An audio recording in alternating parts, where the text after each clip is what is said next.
We're talking about gluttony, and I know you've been looking forward to this. The Sunday that I taught this lesson in my own Sunday school class was Donut Sunday. And it was funny, as I talked about gluttony, I watched a big box of donuts go round and round and round the room. No one was willing to reach in and take one because there was this conscious sense of who would eat a donut on the Sunday that you're talking about gluttony. Well, let me put your mind at ease. You can be thin as a rail and commit this sin. Because gluttony and obesity are not necessarily twins of the same making. They're very different. Gluttony has to do with a misunderstanding of creation and of who we are as human beings. So let's start way back in the Garden of Eden, and talk a little bit about this human creature that is made. The scripture tells us that God formed Adam, humankind, from the dust of the earth, and then breathed, and the Hebrew word there is ruach, breath, breathed into his nostrils the breath of life, and the man became a living being, or a living nephesh is the Hebrew word. Now I'm very interested in these two Hebrew words. The word ruach, which is the breath of God, this that God blows into his claymation creature, this breath of life. And we are animated. Something happens to us, and we become a living being, or a living nephesh. This word nephesh, this Hebrew word, is of great interest to me. The word itself has its root in this part of the body, the throat, the neck or the throat. When you think about it, we are made with this passageway that leads from outside of us to the innermost part of us. And everything that sustains us alive comes through this passageway, this throat. Air, water, food, all that we need. So God breathed into this claymation creature the breath of life, and that breath passed through our throat into our innermost being and made us a living thirst, a walking hunger, a talking need. We became this unique creature that could not sustain itself. Everything we need to keep us alive is gifted us externally and passes through the neck or the throat to find its way into our body to keep us alive. Now think about that for a moment. To be human is essentially to be needy, to need air, water, food, all that sustains us. And God gives us that as our life. So when you begin to think about a theology of food and consumption, it's important to begin by understanding that the human creature is a needy creature.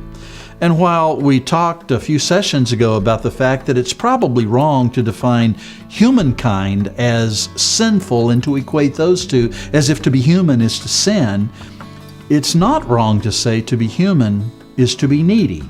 All humans are needy. So with this understanding of the human creature, we begin to look into the sin of gluttony. Gluttony is this practice of stuffing ourselves, not so much for obesity purposes or not so much because we're hungry, but it is this attempt to numb our neediness, to somehow put a cover over this gnawingness inside. We want to supersede our humanity and become people who are not reminded by the hollowness inside of the fact that we are needy creatures.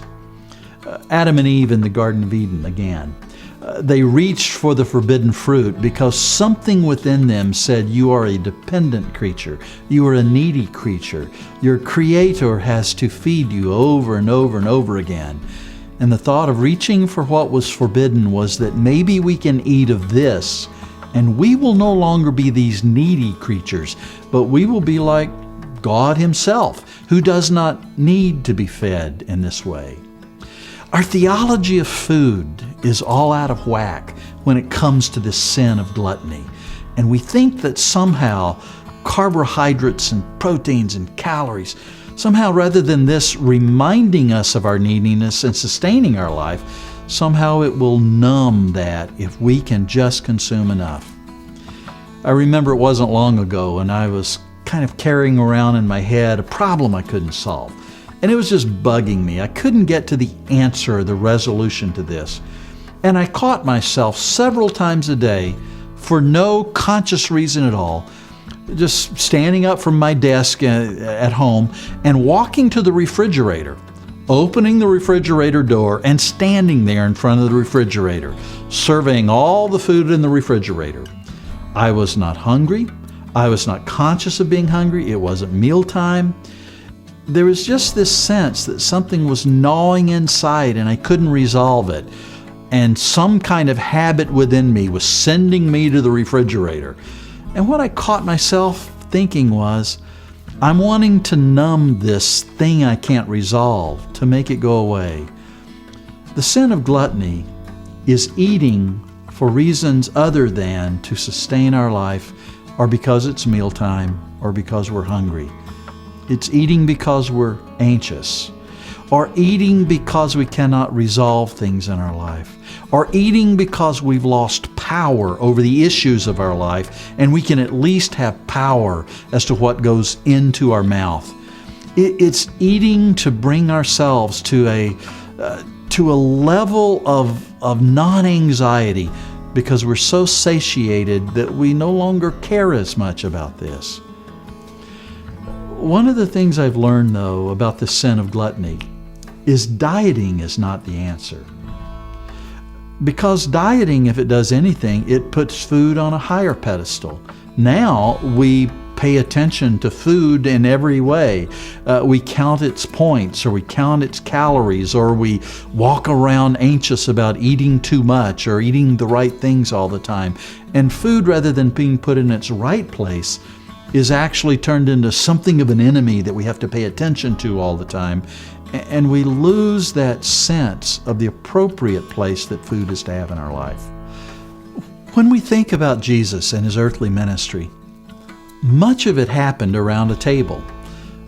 The teachings that he gave to his disciples in their formation times, the acts of inclusion that happened for tax collectors and prostitutes, many of those happened around feasting times. And then even that great last act of love where Jesus washes the feet of his disciples, it happens following a meal. There is something about food that creates a sacred event in which we are all reminded of how needy we are as the creatures of God, and that ours is the God who comes to feed us.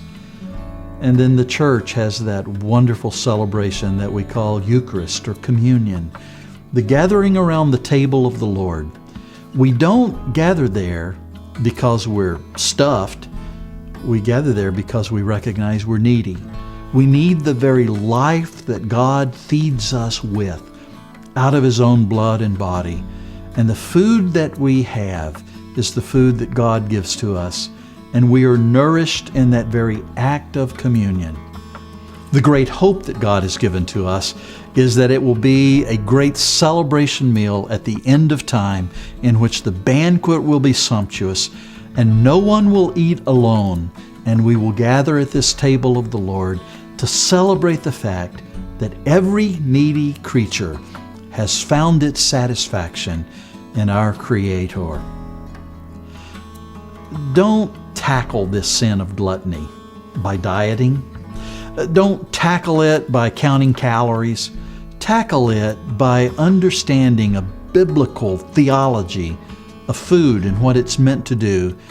And then ask the question, what need do I have inside that I'm trying to cover over by stuffing myself? What ache is inside that only God can meet, and yet I'm reaching for food and trying to meet that through that need?